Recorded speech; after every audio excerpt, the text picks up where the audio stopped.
नमस्कार, welcome to my channel. जो भी मेरे चैनल पर नए हैं कृपया वो जाके मेरे चैनल को लाइक, शेयर एंड सब्सक्राइब करें। तो फिर चलें सुनते हैं श्रवण कुमार की कथा। पौराणिक युग में शांतनु नामक एक सिद्ध साधु थे। इनकी पत्नी भी एक सिद्ध धर्मपरायण नारी थी। कहानी उस समय की है जब शांतनु और उनकी पत्नी बहुत वृद्ध हो चुके थे और उनकी आंखों की रोशनी भी चली गई थी। इन दोनों का एक पुत्र था जिसका नाम था श्रवण कुमार। श्रवण कुमार बहुत ही सरल स्वभाव का व्यक्ति था। माता पिता के लिए उसके मन में बहुत प्रेम एवं श्रद्धा थी। वो दिन रात अपने माता पिता की सेवा करता था। अपने माता पिता का बच्चों की तरह लालन पालन करता था। उसके माता पिता भी स्वयं को गौरवशाली महसूस करते थे और अपने पुत्रों को दिन रात हजारों दुआएं देते थे।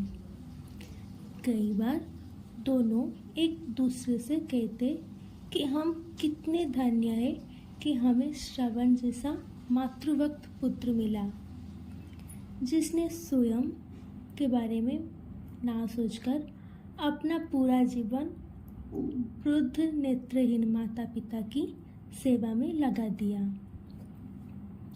इसकी जगह कोई अन्य होता तो विवाह के बाद केवल स्वयं का हित सोचता और बूढ़े नेत्रहीन माता पिता को कहीं छोड़ाता और खुशी से अपना जीवन यापन करता। जब ये बात श्रवण ने सुनी तो उसने माता पिता से कहा कि मैं कुछ भी व्यर्थ नहीं कर रहा हूँ, ये मेरा कर्तव्य है। जब मैं छोटा था तब आपने मुझे इससे भी ज़्यादा अच्छा जीवन दिया और अब मुझे ये सौभाग्य प्राप्त हुआ है कि मैं आपकी सेवा करूं। आप दोनों जो भी इच्छा रखते हैं मुझसे कहें, मैं उन्हें अवश्य पूरा करूंगा। तब शांतनु और उसकी पत्नी कहते हैं, पुत्र श्रवण, हम दोनों की आयु बहुत ही हो चुके हैं। अब जीवन का कोई भरोसा नहीं है। किसी भी समय हमारी आंखें बंद हो सकती है। ऐसे में हमारी एकमात्र इच्छा है, हम तीर्थ यात्रा करना चाहते हैं। क्या तुम हमारी ये इच्छा पूरी कर सकते हो?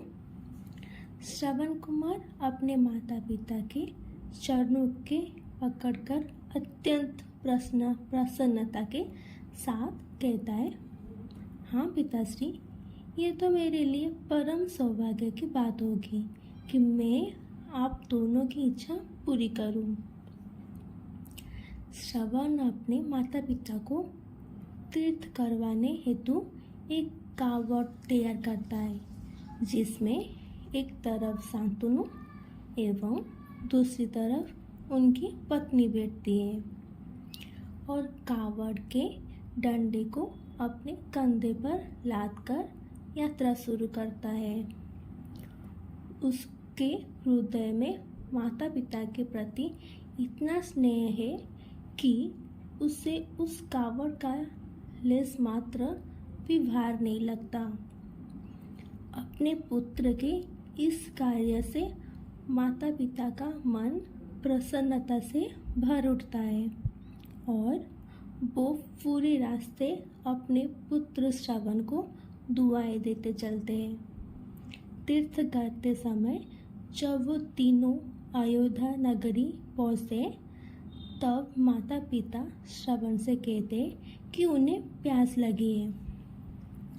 श्रवण कावड़ को जंगल में रखकर हाथ में पत्तों का पात्र बनाकर सरयू नदी से जल लेने जाता है। उसी समय उस वन में अयोध्या के राजा दशरथ आखेट पर निकले थे और उस घने वन में वो हिरण को शिकार बनाने के लिए उसके पीछा कर रहे थे।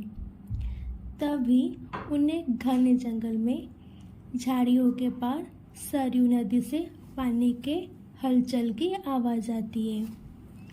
उस हलचल को हिरण के पानी पीने की आवाज़ समझकर महाराज दशरथ शिकार के उद्देश्य से तीर चला देते हैं और उस तीर से श्रवण कुमार के हृदय को आघात पहुंचता है, जिससे उसके मुंह से पीड़ा भरी आवाज़ निकलता है, जिससे सुनकर दशरथ स्तब्ध रह जाते हैं और उन्हें अनहोनी का एहसास होता है और वो भागकर सरयू नदी के तट पर पहुंचते हैं, जहां वो अपने तीर को श्रवण के हृदय में लगा देख भयभीत हो जाते हैं और उन्हें अपनी भूल का एहसास होता है।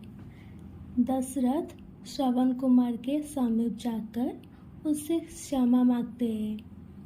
तब अंतिम सांस लेता श्रवण कुमार महाराज दशरथ को अपने वृद्ध नेत्रहीन माता पिता के बारे में बताता है और कहता है कि वो प्यासे हैं, उन्हें जाकर पानी पिला दो और उसके बाद उन्हें मेरे बारे में कहना। और इतना कहकर श्रवण कुमार मृत्यु को प्राप्त हो जाता है। भारी हृदय के साथ महाराज दशरथ श्रवण के माता पिता के पास पहुंचते हैं और उन्हें पानी पिलाते हैं। माता पिता आश्चर्य से पूछते हैं, उनका पुत्र कहाँ है? वो भले ही नेत्रहीन है, पर वो दोनों अपने पुत्र को आहट से ही समझ लेते हैं। माता पिता के प्रश्नों को सुनकर महाराज दशरथ उनके चरणों में गिर जाते हैं और बीती घटना को विस्तार से कहते हैं।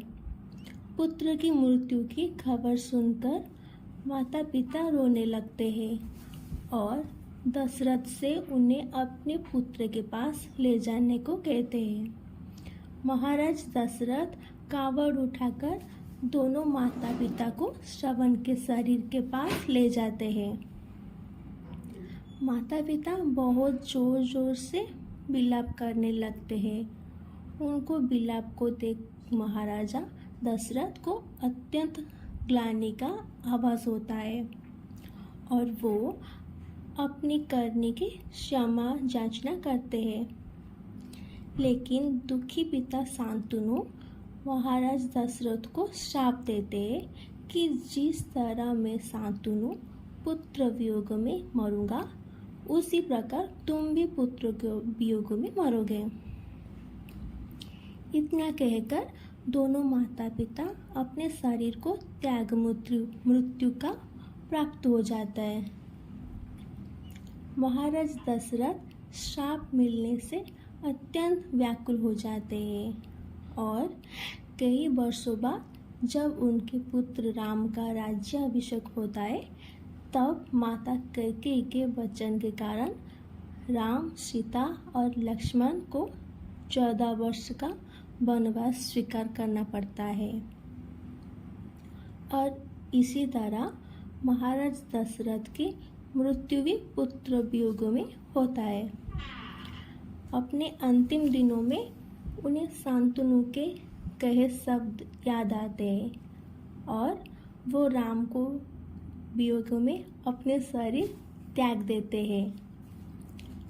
हमें ये कहानी यही सिखा देती है कि बिना लक्ष्य को देखे उससे वेदना कई बार आपको गलती का पात्र बना देता है और आप ना चाहते हुए भी दूसरों के दुख का कारण बन जाते हो।